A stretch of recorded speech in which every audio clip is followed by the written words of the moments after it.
sounds is not enough. But not enough for whom? Not enough for scientists, right?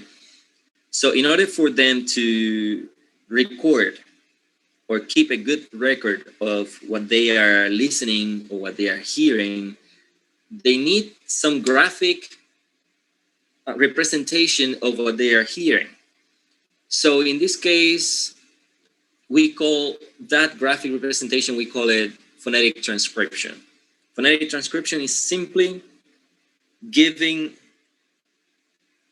a body to something that we hear, right? So we hear the sound, it needs a body. So we simply write the sound using the symbol that is appropriate for that sound, right?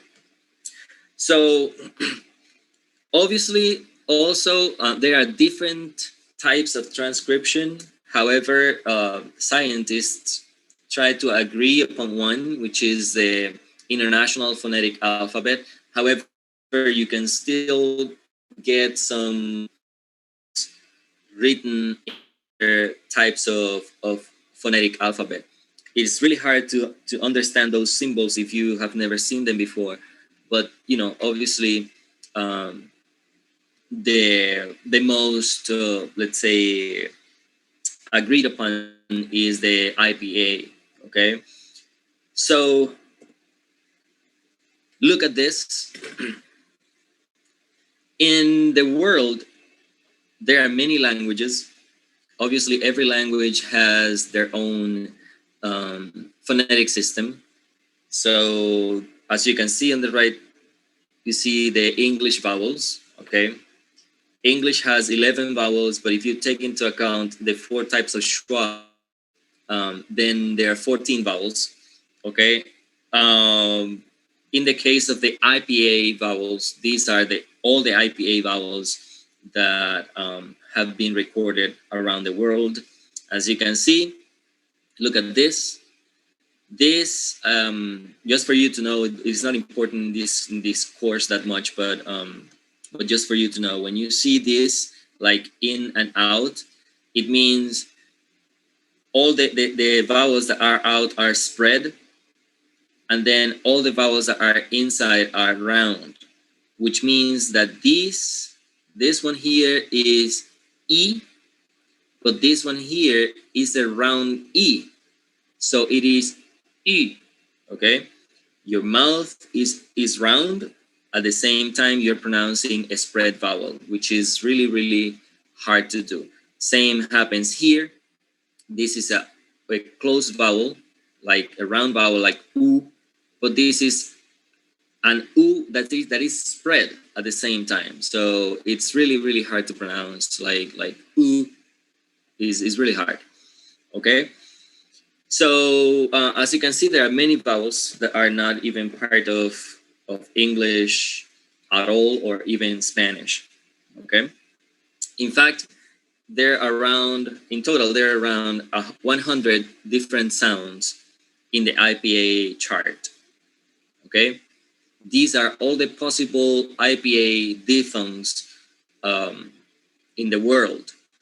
There are some that are part of English, like these 3, I, au, oi. Okay, the other ones maybe are part of other languages. In this case, they also specify a here, which is also part of English. However, some scientists they don't consider a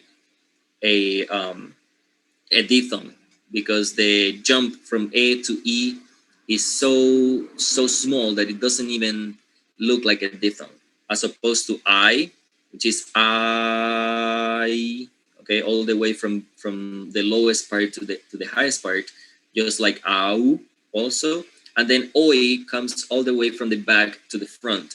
So those are really big jumps that make a clear diphthong. Okay.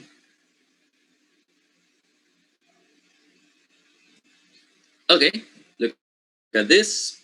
These are the consonant sounds, the IPA consonant sounds. As you can see, this is like the ñ, okay?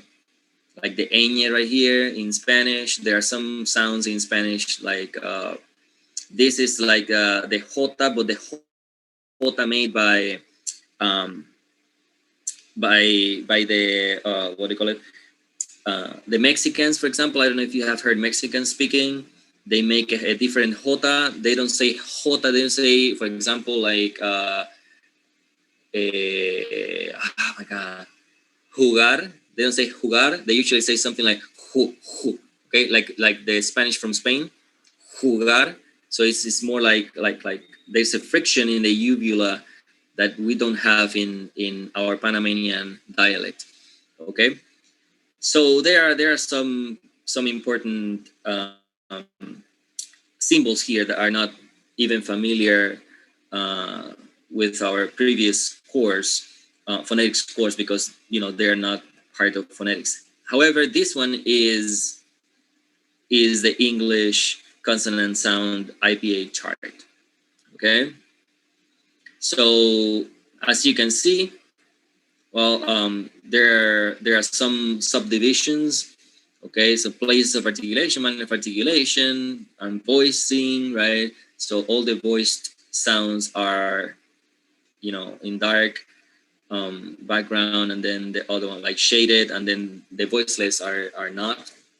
You can see how many consonant sounds are. In fact, 25 consonant sounds in total, almost the same number of letters in the alphabet. Okay, it's interesting because this is one of the most. Okay, let me, before we go into the second presentation. One of the most, let's say, or one of the hardest things when studying English phonetics is that English, unlike Spanish, okay, as opposed to Spanish, English is not a phonetic language. Okay, when I say a phonetic language, I mean every single letter in the alphabet has a sound. Okay, like a, for example, in Spanish, a is always a. It doesn't matter the position. It doesn't matter if it is stressed, if it is unstressed. It is always a, which means the phonetics corresponds to the graphic, spelling of the sound, right? So basically, the letter and the sound is exactly the same. Um, English is not the same, as you all know, right? A, for example, the letter A can have many different pronunciations. It could be pronounced like O, for example, as in ball. It could be pronounced as A, as in cake. It could be pronounced A, as in bank, and so on, right? So that is what makes English pronunciation or English phonetics so hard. And then your students will always ask you, so is there any way I can know when to pronounce it? And unfortunately, there is no way. If you don't believe me, I will tell you an anecdote. When I was studying in the States, I was telling this same thing to a friend of mine. She was American. She was, as we call it, gringa, right? Native. And she said I was crazy. She said, "Oh, that's not possible. Like, we know how to pronounce words." I said, "Well, you know, because you have always seen those words written. However, if you see a word for the first time, I am pretty sure you are unable to know how to pronounce it." And then she was not, like, she didn't believe me. And then I looked up a word that is a very rare word. I even forgot, some of those low frequency words in English. And then she was trying to read it, and there were like 3 or 4 possibilities of how to read that word that she had never seen before. So it is even for native speakers, it is so hard to let's say pronounce a word that they have never seen before in their entire life. Okay, so there is no way, not even being a native. Okay, so don't feel bad if you. Okay, hold on.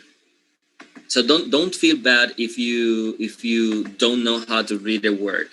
Okay, just look it up and find the correct pronunciation of the word. Okay.